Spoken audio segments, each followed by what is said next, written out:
What's going on, guys, and welcome to another episode of Madden 19 Ultimate Team. This episode is going to be a little bit different for multiple reasons. Well, the first reason is because the team has changed, and I forgot to make a lineup update, and I made a decent amount of upgrades, so you guys can pause and look if you want, or I'll go through them as we go through this video, which I usually don't like doing anymore because I ramble forever, but I'll try to go through them quick. So anyway, the next thing, the face cam. Obviously, it's a little bit different.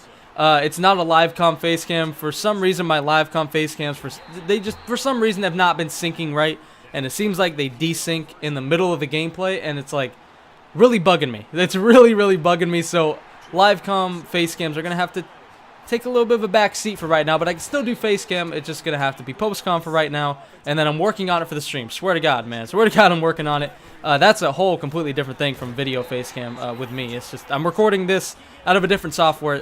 Face cam's all fucked up, man. But I will try to get that on stream, and I think these videos could be good. The post comps could be good with face cam. It could add to the video, but let me know what you guys think. If you think it's stupid, then tell me it's stupid. If you think it's cool and you want it on every video, if you want it on some videos, let me know. I definitely always appreciate feedback, especially on something like this, where it's kind of a big deal to me at least. So anyway, we go up 7-0 in this game right here. John Ross and his slow-ass spin move getting us out to the 41-yard line. So getting into the actual game, the actual episode in itself, and the upgrades, as we just watched Jimmy Graham juke the shit out of this motherfucker Janoris Jenkins and go to the end zone, and also force the rage quit at 13-0. So a couple of the upgrades we got, we upgraded the O-line. That's one thing we did do. I don't think in the last, well, actually, I think in the last video we did have Joe Staley. Well, we did not have Steve Hutchinson to an 86, which is what we have. We have Lane Johnson at an 85 overall, David DeCastro at an 85 overall as well. So we definitely upgraded our O-line for sure. Tight ends, I believe, stayed the same. Still Jimmy Graham, Jermaine Gresham, and Will Dissly. I think we added Vance McDonald for blocking and speed. And also on offense, we got Doug Baldwin, who is an absolute monster. I tell you guys that much right now. Doug, that was a horrible throw by Russell. Intended for Doug, who was wide open. But Doug Baldwin is an absolute beast in this game. I don't know what it is. Every year in Madden, he seems like he just does great for me. As right here, Russell Wilson. That's just luck right there. 4th and 5, I end up just running. Just trying to get the first, doing whatever I can to get the first. And I end up fumbling, and my lineman, Big Fatty, picks it up and gets the first down. So, anyway, we hit Jimmy Graham once. And then I see him wide open down the middle of the field, but I decide just to let the play, kind of run out or keep going. And Doug Baldwin frees up and ends up getting into the end zone anyway. So we get a touchdown to put ourselves up 7-0 in this game. So on defense, a couple of the upgrades we made, we upgraded, I forgot. The big change is we switched from a 3-4 defense to a 4-3 defense. So I got rid of Rashaan Evans. I was actually going to trade him or switch him for, another one of those gauntlet players, preferably the corner. But I decided not to do that because I had to get a gold badge, and I just wasn't going to be able to at that moment. So this may be kind of a stupid decision for some of you when you hear this, but I did end up quick selling the 87 Rashaan Evans for 400 training. I'm not too mad at it, though, because it got Bobby Wagner up to an 86, and it also got Damon Harrison up to an 83, and we picked up Myles Garrett as well. So I think Rashaan Evans, it definitely upgraded our team. Is right there. Cam Chancellor, you do not run at that, man. I tell you that much, man. That's a ton. I've done that a ton of times already. I mean, Cam Chancellor's a beast, especially coming down in that 4-4 cover 2 invert. It's insane on the goal line. I mean, he's done that so many times. But I did quick sell Rashaan Evans.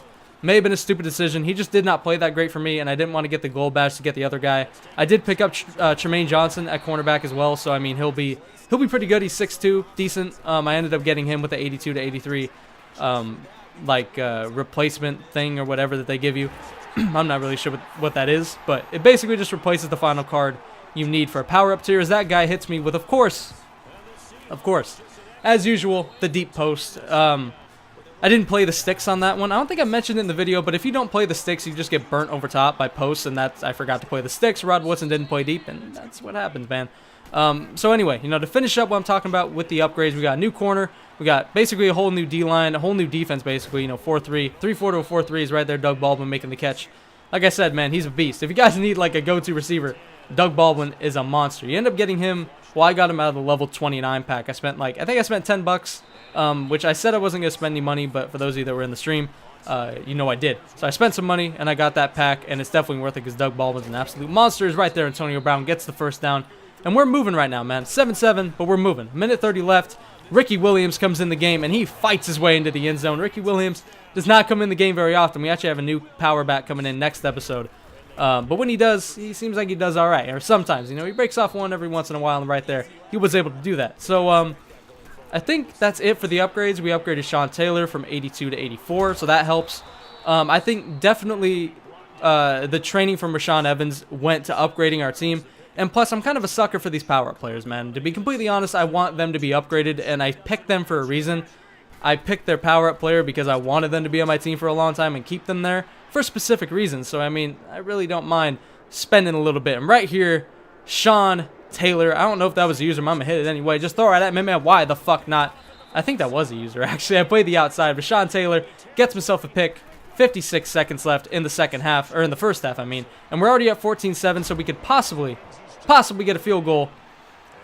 But Jimmy Graham makes sure that doesn't happen. Now, I will forgive Jimmy Graham, even though he does do that a lot for that. I mean, he does that a lot. He does fumble a decent bit when he gets hit. That hit stick animation is so weak, though. It's like, it's not even a good fumble animation, really. It just kind of sucks. You're just, like, dropping the ball very slowly. But I get it. It's kind of like just one of those big hits where the guy just, like, kind of freezes it, like a big dude like that. You know what I mean? When you hit a big dude hard, they just kind of, like, move a little bit, but you can tell they're fucked up. But I can forgive Jimmy Graham for that fumble because, well, first of all, we end up getting the ball back on the punt, and John Ross, you dumbass, fucking falling down. He had that sick juke earlier, so, or sick juke for the touchdown that forced the rage quit, so I can forgive him right there. We wait out the play long enough to find my boy, Doug Baldwin. That man's a beast. Also, with Doug Baldwin on the team, I have my 3 favorite players in the NFL on my team: Russell Wilson, Bobby Wagner, and Doug Baldwin. So that's pretty sweet. That's another reason why I wanted him. Right there, Russell Wilson, man. That was a sick-ass spin move. I gotta take credit for that. That was awesome. If I was gonna take a hit, I was like, okay, I'll take a hit. Honestly, I didn't really think about the fact that if I would have got big hit and fumbled, he could have returned it.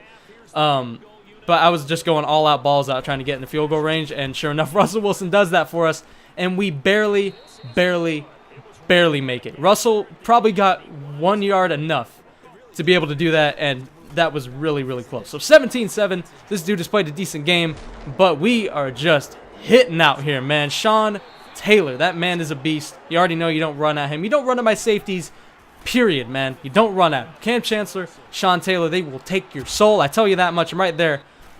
What else do I got to say about Doug Baldwin, man? I'm telling you, dude's a beast. Played like 4 games with him. He makes amazing catches every fucking time.